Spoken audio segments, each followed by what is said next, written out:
আজকে বাড়িতে মটন আনা হয়েছিল, তো মাই রান্না করবে। সেজন্য প্রথমে কড়াইতে তেল গরম করে কেটে রাখা আলুগুলো একটু হলুদ দিয়ে ভেজে তুলে নিল। তারপর ওই তেলের মধ্যে আরেকটু তেল দিয়ে থেতো করে রাখা রসুনগুলো একটু ভেজে নিয়ে কোচানো পেঁয়াজগুলো দিয়ে তার মধ্যে সামান্য একটু লবণ আর হলুদ দিয়ে ভালোভাবে ভেজে নিচ্ছে। পেঁয়াজ আর রসুনটা একটু লাল লাল করে ভাজা হয়ে গেলে তার মধ্যে ধুয়ে রাখা মাংসগুলো দিয়ে দিল।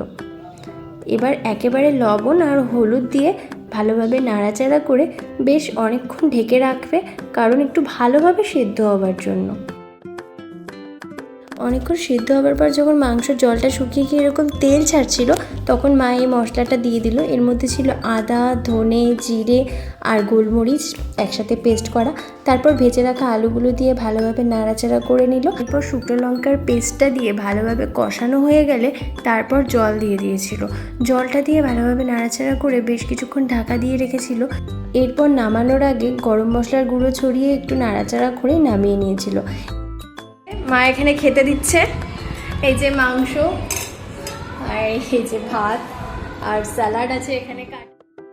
তো গাইজ, তোমাদের যদি ভিডিওটা ভালো লাগে তাহলে একটা লাইক, কমেন্ট আর সাবস্ক্রাইব করে দিও।